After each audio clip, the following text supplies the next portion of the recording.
Thank you. I now give the floor to the representative of Pakistan. President, the Pakistan delegation is obliged to respond to the statement made by the Foreign Minister of India earlier today. Her statement is a litany of falsehoods about my country and a travesty of facts and history. It only reflects the deceit and hostility of her government towards Pakistan. We reject all the baseless allegations made in that statement.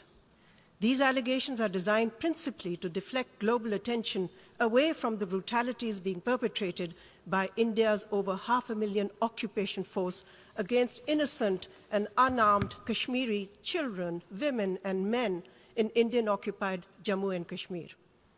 Their call for freedom has been met with characteristic Indian brutality.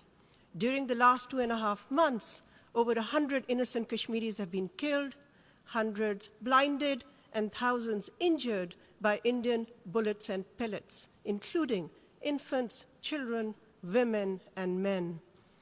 This is the worst form of state terrorism, a war crime that India has continued to perpetrate in the situation of foreign occupation in Jammu and Kashmir for the past many decades. Pakistan demands a full and impartial investigation of these Indian atrocities and massive human rights violations in Kashmir.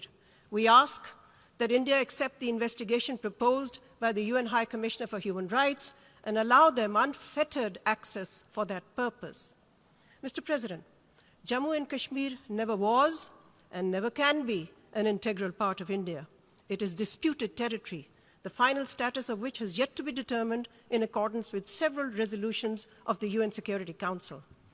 The right of the Kashmiri people to self-determination has been recognized and promised to them by UN Security Council and by India and Pakistan.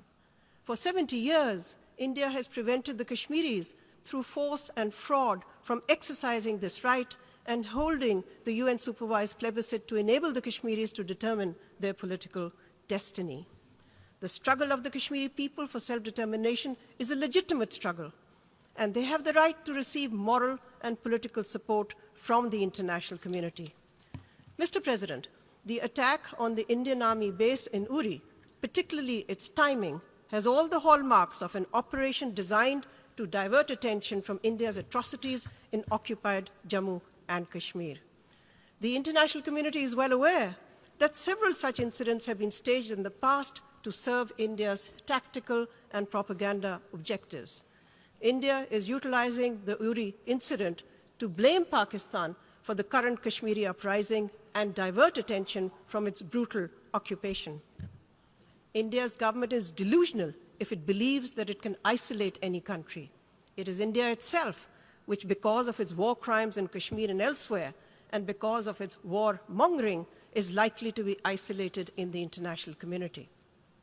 Mr. President, it is India that has long been a sponsor and practitioner of state terrorism.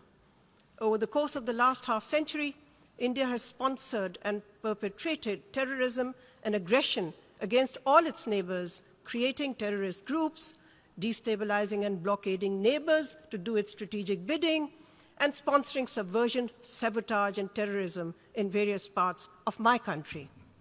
The recently captured Indian spy and intelligence officer, Kulbhushan Yadav, has confessed to India's support to such terrorist and subversive activities, particularly in the province of Balochistan and the federally administered tribal areas. Indeed, it was Kulbhushan who was financing, arming, and supporting individuals and entities listed under the UN sanctions regime.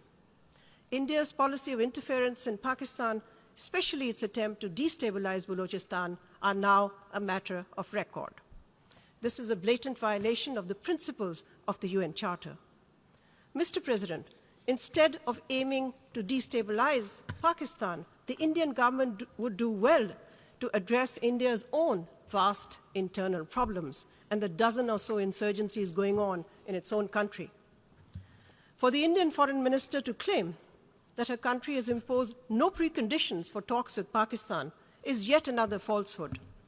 It is India that suspended talks with Pakistan more than a year ago, It is India that has refused to resume them despite repeated offers from Pakistan and indeed advice from the international community.